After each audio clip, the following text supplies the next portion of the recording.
Hello, I am Pinkpeep, and this is my Let's Play of Xenonauts. And Xenonauts is a game that's been out on Steam for a little over a year now. It is as an early access game.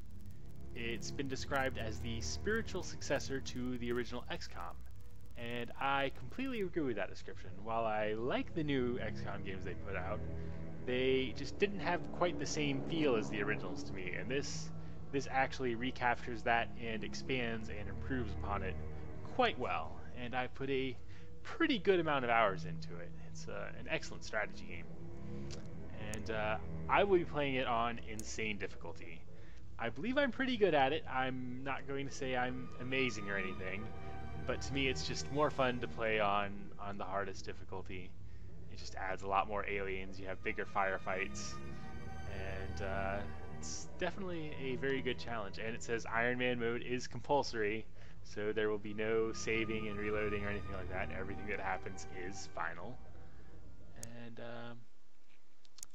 as you can see, it does start out just like the original XCOM games. You have a geoscape and you select your base. I like to choose the Middle Eastern region just because it allows you access to probably like 7 regions that will give you funding, whereas if you put it over here in the States, or at least in the Americas, it only gives you about 3. So I feel this is usually the best option for your first base. We'll name that Peep HQ. And go in to actually see the base. The probably the most important part about the geoscape is managing the air war, and it's actually quite challenging. You will need a lot of ships and several bases, because when the aliens come, they don't come all spread out and allow you to pick them off one by one. They like to come in very big groups, and that makes them very challenging to get them all. So the more ships you have, the more you can get. The more you get, the more funding you can get, and the more you can expand. So definitely helps to be able to shoot more down. Living quarters are important because obviously you need people living at your base that can perform functions. Radar array, you start with a radar array, but you actually get more area covered for each radar array that you have, so I like to throw another one down. We start with a storeroom, so we don't need that. A laboratory. Definitely like to research stuff faster, and you need more room for more scientists, so make another laboratory. I like having a workshop, but I don't think we'll really have room in our original base for an extra workshop, just because you're going to need so many fighters. The medical center is definitely extremely important, because our people will be shot and injured and hopefully survive and be brought home to heal up, and that will speed up the recovery time greatly. You can see our scientists are already researching the alien invasion, and we do have room for a few more, so we should probably hire those. No reason not to. There we go. And our workshop, there's not currently anything we can make until our scientists figure everything out. That's our soldier rosters, where we hire more soldiers, which we will inevitably be doing because some of these people, perhaps all of these people, will die. Our storeroom, unlike the original XCOM, you don't start out with a bunch of generic equipment that you have to micromanage. It actually gives you an infinite amount of the basic equipment, which is very convenient because it wasn't expensive, it was just a time drain. So I like that part. The default loadouts, I do not keep a single one. I actually like to change every single loadout that I have, especially the assault role.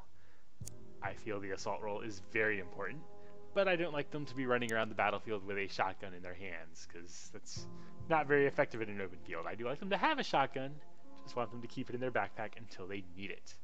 In their hands should be the ever-important riot shield. Especially on an unarmored soldier, just about any shot will kill them. So having a riot shield gives you some armor to start out with, as long as you play it fairly smart and point the riot shield in the direction of the aliens. Actually, the extra ammo at the beginning is not terribly important. The early missions are over relatively quickly. If you need extra ammo, you're probably not in very good shape. I like to have a handgun just because they can't equip another weapon with the riot shield at this point. Later we'll get the stun batons. That's actually an excellent weapon to equip with the riot shield, but for now they'll just use a pistol. Flashbang grenades are extremely important. They will suppress the aliens. When they are suppressed, they will cut their time units for the next turn in half, and they will not be able to reaction fire that turn at all, which is extremely important because reaction fire is probably one of the most deadly things in this game. So definitely want a few flashbang grenades. And smoke grenades are very important because if somebody gets stranded out in the middle of a field in the open with aliens on both sides of them, a smoke grenade may very well be the only thing between them and a plasma bolt to the eye. We don't want to go over our weight capacity. You can see if you go over, it lowers your time units, and you never want to lower your time units unless you absolutely have to. Armor is the only reason I would ever see you wanting to do that. So this seems like a good default roll, or default loadout for the assault roll. And you can just equip default roll. Load her up with a few more grenades, make her full capacity. I like to have 4 assault troopers, just because they're kind of the scouts. So always good to have them in front. This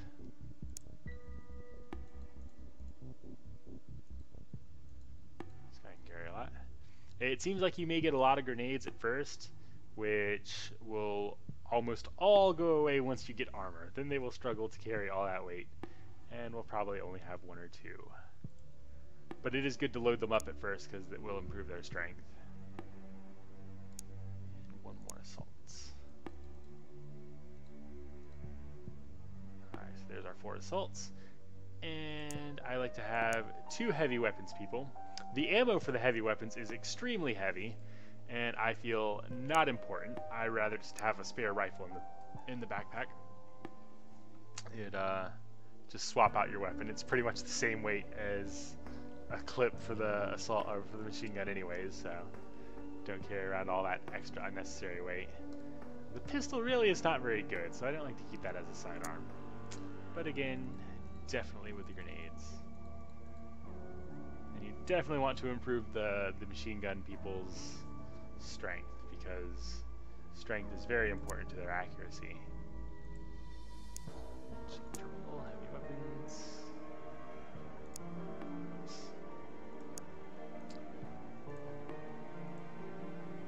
There we go. Get rid of a few grenades. And she's set. And I like to have 2 snipers. Definitely like to have the snipers with the medkit. Again, pistol as a sidearm, not terribly important to me. If the aliens are close enough for the sniper to hit them with a pistol, I'm doing something wrong and deserve to have them shot.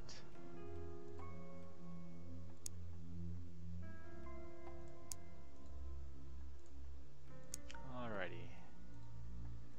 And that should do us for the initial loadout. Definitely like to have the med pack on the snipers, because if people take a fatal wound in the middle of battle, that will be probably the only thing saving their life before they bleed out and die. You do get vehicles in this game, ground vehicles. I don't generally use them very much because they take the space you can have for soldiers, and soldiers need all the experience they can get. So I try to avoid those. Airplanes, we only start off with the Condors. They're kind of interceptors with, you know, all-purpose. They have autocannon and a couple of light missiles. And they have a really in-depth Xenopedia in this game. They put a lot of work into the descriptions and making them sound plausible and putting personality into them. So I think I'll be reading all of those when we research them. And I feel we are ready to hopefully shoot down our first alien ship. And there it is already. Send one of our Condors after it. Oh, and it's close. And we will engage. The aerial combat in this game is pretty fun. It's a lot better than the original XCOM games, at least. These kind of encounters are pretty simple. It's just going to be, we're going to shoot a missile at it, it's going to roll out of the way, we're going to shoot another missile at it, so it can't roll out of the way of that one, and then finish them off with our guns. They may or may not hit us with much of their cannon, but we will definitely kill them, and probably not take too much damage in the process. But they definitely get much, much more difficult.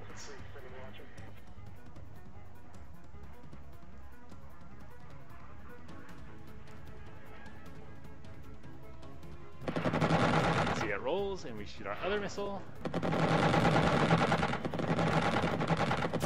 and it just fired one at us, so we can try to roll out of the way of this one. But we didn't take too much damage. Damage actually takes a really long time to repair, and you don't want to have your fighters out of commission for too long. If they get shot down, it does take... They don't die forever. It just takes them, I think, 72 hours to recover it, and then they have to repair it from zero, and then they have to rearm and refuel it. So it's probably out of commission like a week and a half, and you want to have them all running, because if you start falling behind in the air war, it's just very hard to keep up in everything. And this one sustained severe damage, so we'll probably only have a few aliens alive. But shouldn't be too much of an issue. Again, the light scouts are pretty much preparation for everything else. The missions are not too difficult. It's not to say they can't always kill somebody, because they can. That's always a possibility. But we should be able to get through it with no casualties. I like to send the riot shield people out as scouts, because at least they can take the shots in the front, whereas the other squishy people can't take anything.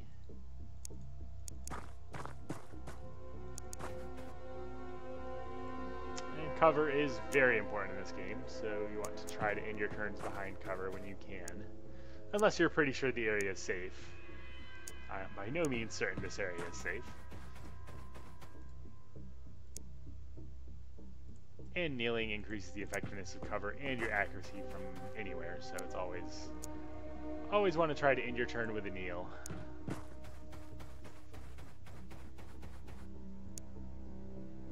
Alright, hopefully nobody dies. And there's our first alien, taking a shot at our people.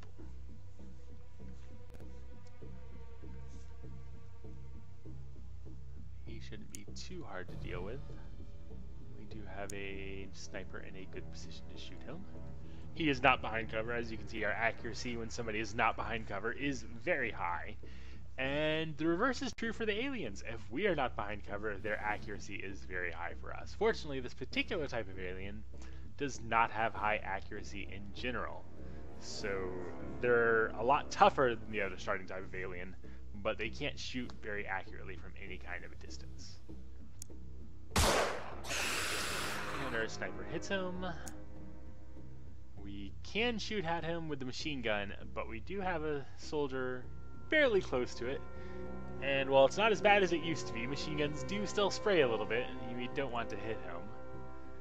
So we'll probably move our guy out of the way a little bit. Oh, and there's another alien back here. I actually have a much better shot at him. Probably want to go ahead and take that with this guy. Oh, they both have a good shot at him. Alright, I suppose we'll probably take that with this guy did. Well, he hit with none of them, but he suppressed them both, so that's always good. The machine gun is a very good suppression weapon. Hopefully this one will hit with one or two. We hit the other alien. Okay. We'll have to work on their accuracy a little bit. And of course his shot is completely blocked by this pillar. Move him a little bit. Well, we definitely don't want this guy, and he just seems to always be getting in the way. Move him up by this rock.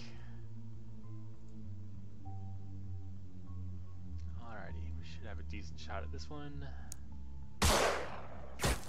And missed. Always close with our riot shields.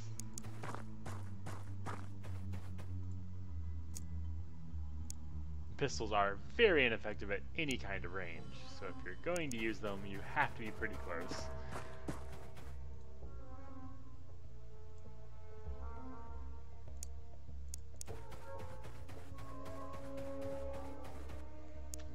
And since they're suppressed, they won't have much time to fire next turn, so we should be okay.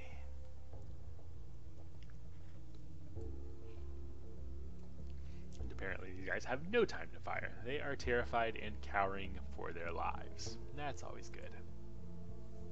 Our machine guns seem to have pretty good shots at them, so we'll just shoot with them again. One day they'll hit and actually suppressed our own guy. That's nice. Wow. Okay. Our sniper. He can hit something. He did the first time. Hopefully he can kill this guy. These guys are definitely much tougher than the other starting aliens, at least to kill. They aren't nearly as scary as shooting at you. And hopefully he can hit. He does. I guess we can move him a little closer. Take a pot shot from there.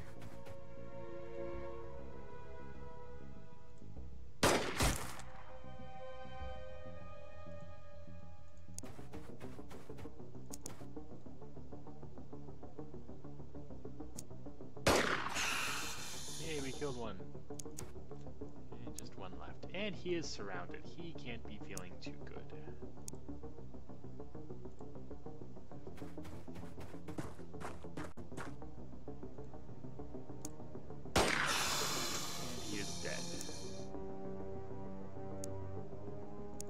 Well, since this one was severely damaged, and we just killed two, I can't imagine there's more than two at the most on the ship still.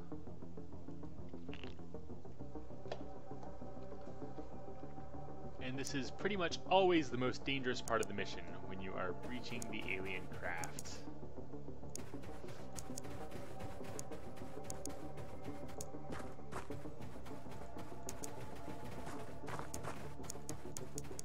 Fortunately, the light scouts are not too bad. There's not really any places they can hide off to the sides. Everything's just right there in the front.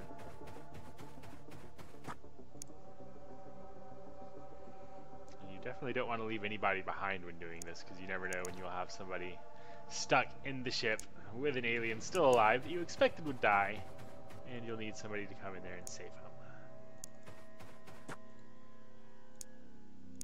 And at this point in the game, they do not use grenades. That is something they do start doing later. And grouping up like this might not be the best idea in that situation. But we'll be alright for now. And this is where that nice shotgun in the backpack comes in handy. Much, much more effective at close range. And we will keep one equipped with the riot shield. And you'll see why next turn. He is going to open the door and throw in a grenade, and they will shoot at the first person they see take an action. And if he has a riot shield, he has a much better chance of surviving. Oh, and it's only one alien. Well, we might not even... yeah, we still probably need to use the grenade. One shotgun blast might not kill him, and a reaction fire from point blank range will kill one of ours. So I suppose we'll just throw a flashbang right over here. And he is suppressed. And it did a little damage to our guys, but that's not too bad. And shotguns to the face. Very effective weapons in breaching ships. You can see the flashbang did a little bit of damage to our guys, but they're all injured for 1 or 2 days. That's not a big deal. We got some things sent to the research division, and we got some stuff, and it just automatically sells all these, because apparently the alien weapons are not suitable for human use. Even though they work just fine when I pick them up in the field and use them, apparently we can't keep them and use them for the next missions. You do get scored on the aliens you killed, and the Xenonauts or vehicles you lost. If you lost a vehicle, that's just terrible already. But, and surviving local forces and civilians. They weren't any on this map, but there will be.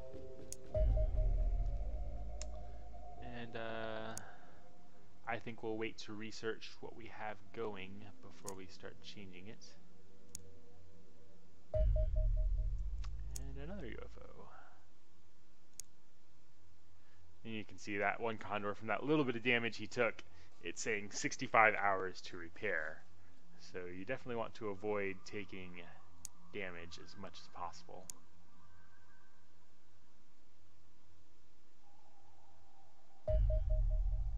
And the initial interceptors are very slow, so they have a hard time catching anything. So we definitely want to get the next level of interceptor as soon as possible. Oh, and it does the autopsies automatically. You don't have to spend time putting 40 scientists on one thing only to have it researched 4 seconds later if you played the original XCOM games. But these are all pretty interesting. The Civilian Autopsy. A civilian is a reptilian alien standing roughly 195 centimeters, 6 feet 5 inches tall, and weighing nearly 200 kilograms. The incredibly dense skeleton of the creature and its tough, scaled hide together account for some 40% of this, the remainder being largely muscle and teeth. Whatever environment the civilians evolved in must have been a hostile one. Their physiology is hardy to the point where I struggle to think of a creature capable of killing one. With up to an inch of scaled hide in places, these creatures have some inherent protection against ballistic weapons. Beneath the scales is a thick layer of dense muscle in the creature's heavy skeleton, both also heavily resistant to damage. Once we had abandoned our bone saws for an angle grinder, we revealed the creature's internal organs. These were much to be expected, the only major anomaly being the presence of 2 hearts inside the torso. Presumably one alone could not pump sufficient blood around the beast's body to sustain it. Analysis of civilian blood also has some interesting results. Almost 10% of blood volume is comprised of a mixture of powerful coagulants and unspecialized stem cells. We do not yet fully understand the implications of this, but it is quite possible that the live civilians are able to rapidly clot wounds and possibly even regenerate damage sustained in combat. Some consolation. Despite the above, civilians are not perfect soldiers. Much like the brutes down in our engineering department, their physique belies an undersized brain. A civilian probably has as much understanding of squad tactics as it does the finer points of Shakespeare. They also have weak eyesight, giving them slower reflexes and poor accuracy. They will prefer to fight at short ranges where these characteristics are less of a hindrance, so it would be wise to ensure the opposite occurs. Also, the research on the alien UFO that we downed. The Light Scout UFO. My team has finished preliminary studies on the recovered UFO hull we have designated the Light Scout. It is very small compared to some of the orbital signals we have detected, barely more than a probe. It is approximately a dozen meters from nose to tail, comprising a saucer section and 2 wings filled with what we believe to be sensor equipment. 2 small thrusters mounted on the back of the saucer provide propulsion. The craft does not appear to have a reactor of any kind, instead seeming to draw power from rechargeable capacitors in the wings. It is almost certainly not capable of independent operation. Instead, it would need to be launched from a home vessel at the start of each mission and returned there afterwards. It has poor combat performance for such an advanced vessel. It is no match for one of our Condor interceptors. The main weapon is an energy cannon mounted beneath the saucer, which has a relatively slow fire speed and a shorter range than our Sidewinder missiles. The armored shell is remarkably strong and impressively heat resistant, given it is only a few millimeters thick, but is too thin to offer much protection against modern munitions. Enjoy the gentle introduction while it lasts, Commander. I doubt the larger ships will be such easy prey. And indeed they are not.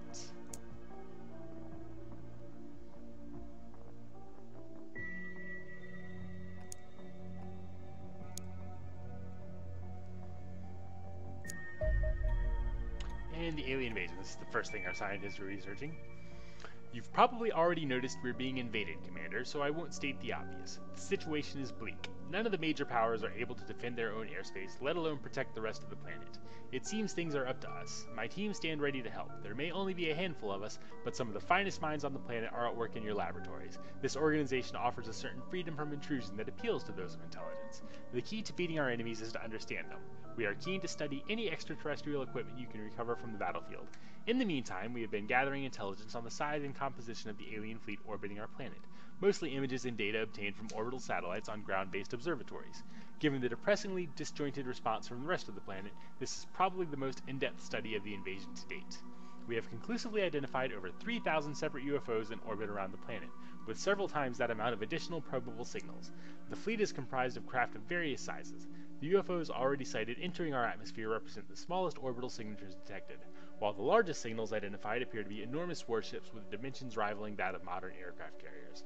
A glimmer of hope remains. The alien craft seem poorly suited to atmospheric flight. Our interceptors may enjoy some early success against the superior extraterrestrial vessels simply due to better adaptation to the combat environment. This may also explain the appearance of only relatively small craft in the skies above our planet. Our scientists theorize that the aliens will have to modify their craft to enter our atmosphere. The larger the craft, the longer this will take. If they are correct, the largest craft will only appear in the later stages of the invasion. Perhaps this will afford humanity, red us, enough time to organize a more effective defense. I have two recommendations: that we consider supplementing our existing F-17 Condor aircraft with a heavier interceptor capable of carrying more powerful weapons, and that we investigate some form of battlefield support vehicle to aid our soldiers when securing crashed alien craft. Both proposals are already on your desk. And I say we definitely need the high-speed interceptor because, as you've seen, our interceptors are too slow to catch even the light scouts. So these are very important. As much as I want to get to the alien technology, these are probably more important.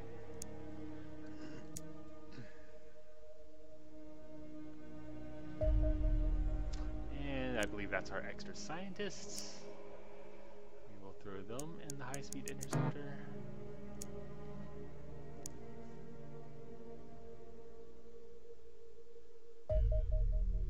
And some of our buildings are complete. Don't think that's anything we need to worry about right now. We'll be filling the hangars, hopefully with the new interceptor.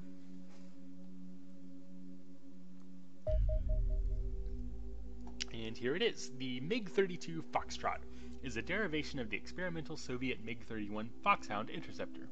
Originally designed to intercept supersonic NATO bombers, the Foxhound has the immense speed and climb rate we will need to catch fast UFOs and the additional firepower required to deal with heavier alien craft. Naturally, we will be modifying the Foxhound to make it more effective against extraterrestrial craft, hence the updated Foxtrot designation. The airframe can be reinforced with the same titanium-magnesium alloy that has made our Condors more resistant to alien weapons, whilst the fuel tanks will be enlarged to increase the range of the interceptor. We will also have to replace some of the avionics. The requirements for intercepting human aircraft and extraterrestrial vessels are rather different. In all, this takes the production time for a Foxtrot up to roughly 30 man-days. Once successfully converted, the Foxtrot will be a formidable tool in our battle against the aliens. It has two missile hardpoints under its wings, each of which can carry either a light missile such as the Sidewinder or a heavy air-to-air torpedo such as the Avalanche that can inflict devastating damage on anything too slow to avoid them. Unfortunately, the Foxtrot does not possess a cannon slot nor the agility to safely perform the evasive roll combat maneuver. It will be defenseless once it has fired both its missiles, easy pickings for any alien craft, nimble enough to avoid them. So accompany it with more capable dogfighters if the target has an escort. You can begin fabrication of the Foxtrot in our workshops immediately. I would avoid spending too long down there though. I feel like my IQ drops a dozen points every time I visit our resident ogres. Obviously he does not have much respect for our workshop department. But I do, because they make all of our fun toys. Now you can go with the weapons or the alloys. The alloys lead to armor, which I feel our soldiers desperately need. So I will research that first. And we will get started on our first Foxtrot interceptor. We should probably hire a few more engineers. Alrighty. And another alien craft. Hopefully our Condor would catch it. And another one. See, they definitely like to come in groups. Hopefully we will catch one of them. There we go. And should be another relatively easy victory.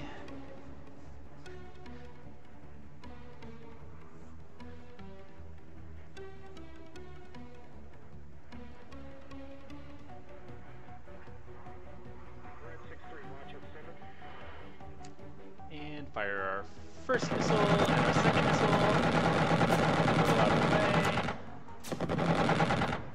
Took a little less damage this time. Not too bad.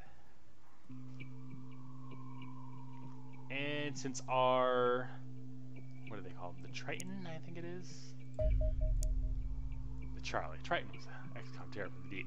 The Charlie cannot make it there before nightfall, so I say we should wait, because doing night missions unnecessarily is just an invitation to disaster.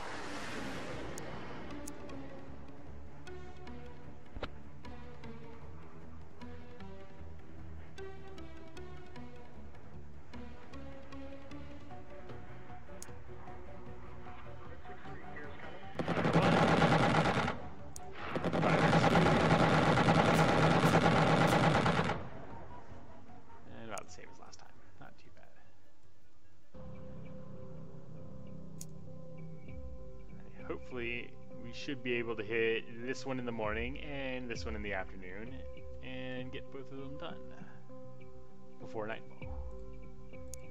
But the Charlie is extremely slow.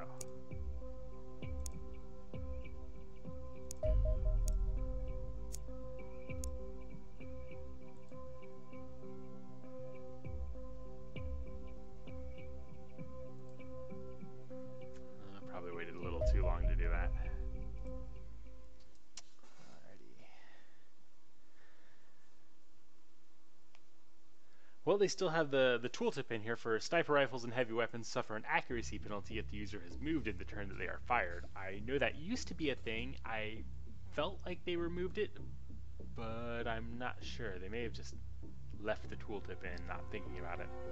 Apparently another one with severe damage, so probably not too many aliens to deal with. Of course, send out our shield bearers here.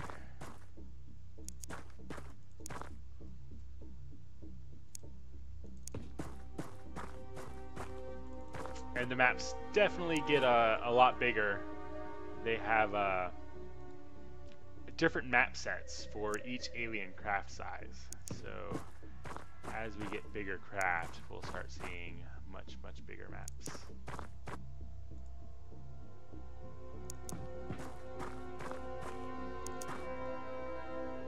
And there's an alien hiding behind a corner.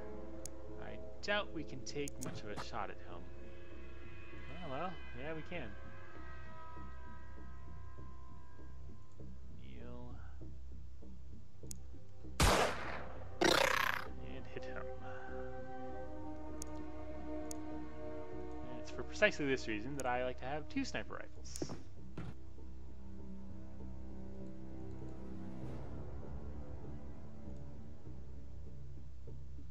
I wonder if that...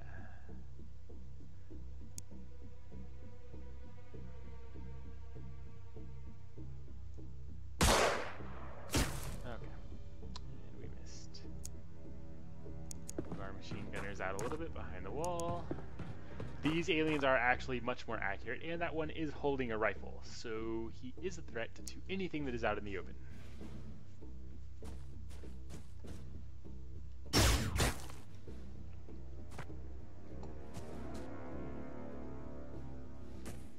Though apparently they like to run in the open, which is good for us. Oh, and our little local forces guy just ran in and stole our kill. Well, I suppose we can deal with that.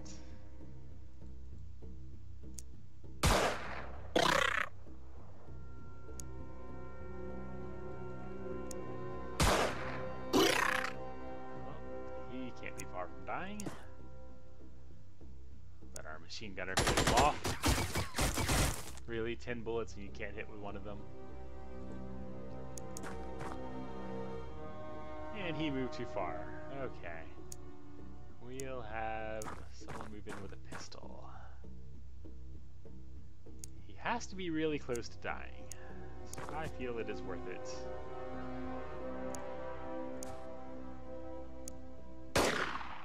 Of course he missed.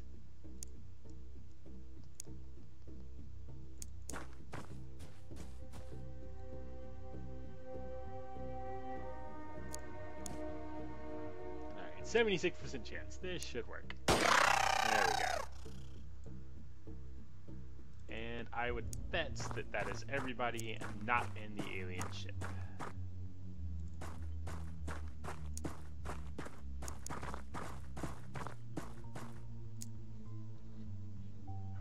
Right, and no one sneaks up on us and kills everybody.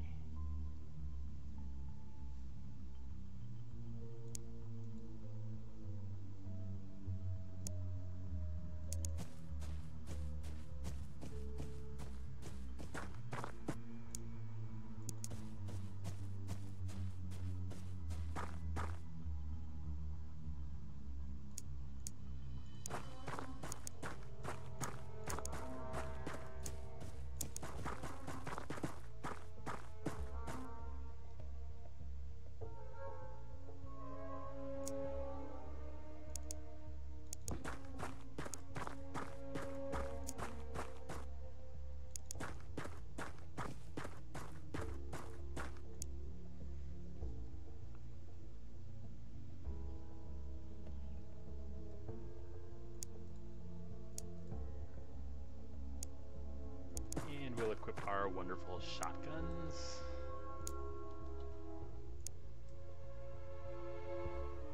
Maybe we'll keep both of the front people with riot shields until we affirm that there is no one standing on the other side of the door.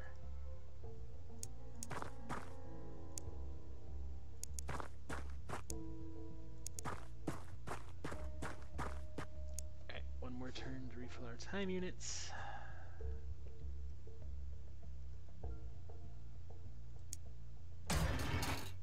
just one poor little civilian Asian. They actually have the red shirts and the blue shirts, like in Star Trek. The red shirts are pretty much the expendable weak people. See, he only has a pistol. He's not going to put up much resistance, especially with a shotgun to the face. Okay, feel a little guilty for that. But we did get the new alien corpses. That's always good. Made 37,000 bucks, and everybody survived. So, all in all, a happy ending.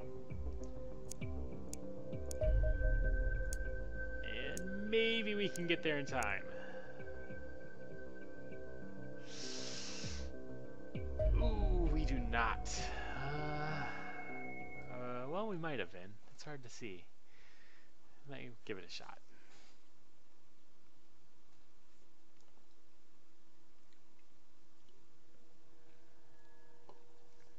Minor damage this time, so probably a few more aliens, and it is indeed at night. They give you infinite flares, which is always nice, but they don't provide much light, and it's very tedious to throw out 40 flares. And sometimes it could save your life. But I think for just a light scout, we should be alright without throwing flares. Making it bright as day. But the aliens do in general have much better night sight than you. Except for maybe the civilians. I'm not really sure about them. If they still have it in the game, there actually is another victory condition. Other than killing all the aliens, you can actually occupy the alien craft for 5 or 6 turns, and you win. And you recover, I guess basically the remaining aliens are considered to have fled, and you recover everything that you've killed so far. So not a bad option if you're really injured and just trying to finish a mission and get people out alive. Not one we'll have to exercise here, I hope.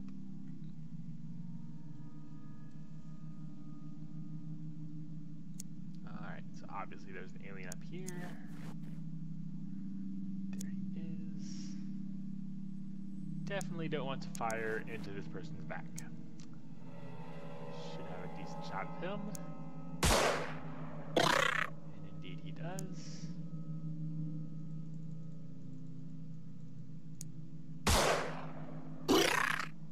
And he should be on the verge of death.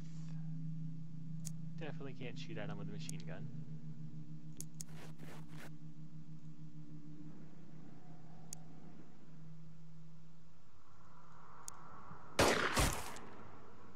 And of course the pistol misses.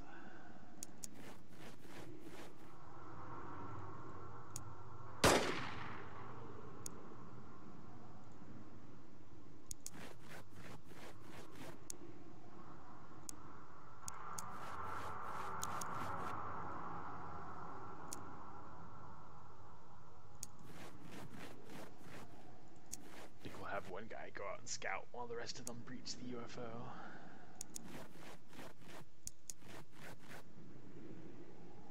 Oh, we saw another alien.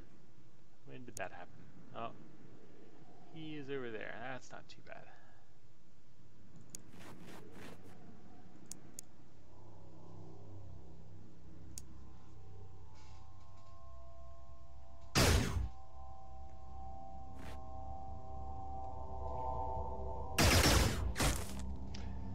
And he destroyed the shield and suppressed him. That's a little unfortunate.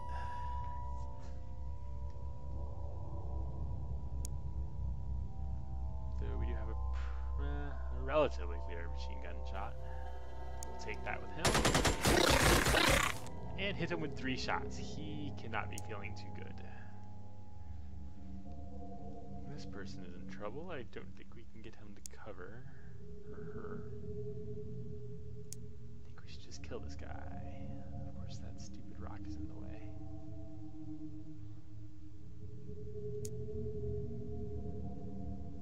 Yeah, probably still our best option.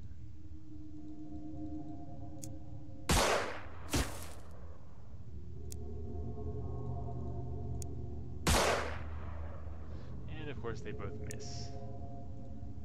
Okay. We'll have this guy flashbang.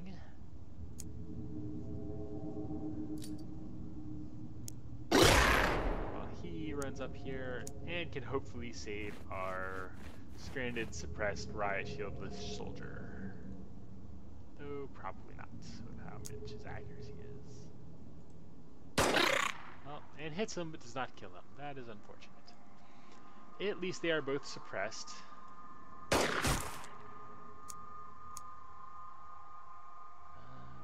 try to... Definitely don't want to take shots like this with a machine gun. That would almost certainly end disastrously for our soldiers.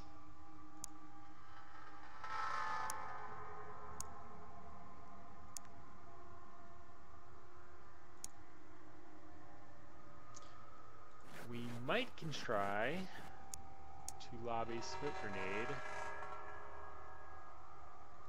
No, it doesn't have enough time units anyways. So if we can get a smoke grenade in between the line of fire from him to him, it probably save his life. It does drastically decrease the accuracy. Oh,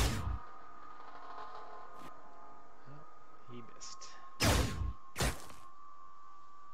he missed. That's good. I didn't even think about exposing our back to that alien.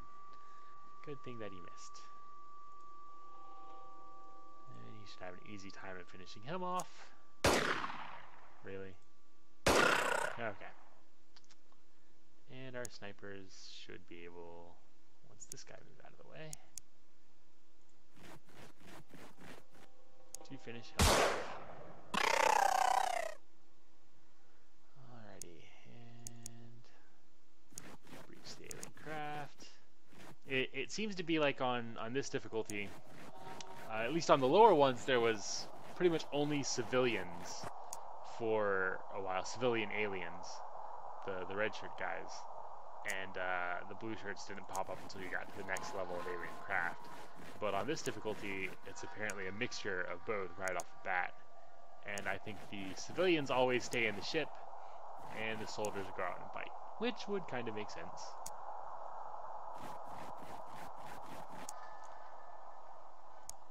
But that should be not too much resistance inside the alien craft.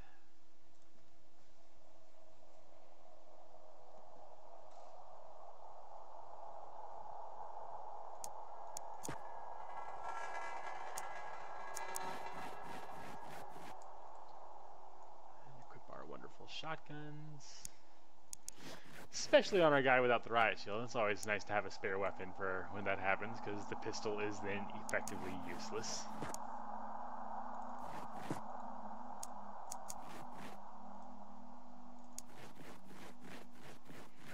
But right there is the brilliance of the riot shield, because I can guarantee you if he had taken any hits without the riot shield, he would have been immediately dead.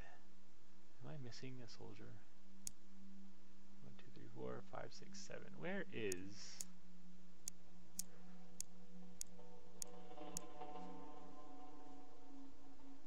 I do not know where our last soldier is. Oh, hiding behind a tree. Okay. Fill up our time units. Open the door. And yet again, one poor little caisson civilian. Probably a scientist. About to get shot in the face with a shotgun. Farewell, scientist. Alrighty. Again, excellent in every category, and made another 30,000 bucks. I believe that will conclude it for this episode. I think that's a fairly good stopping point. The difficulty in Insane does actually scale very, very quickly. We probably won't have too many more of the light scouts that we'll actually go into, because we'll start having the next level of craft to destroy, and that will present a much greater challenge. So I thank you for watching, and I will see you next time.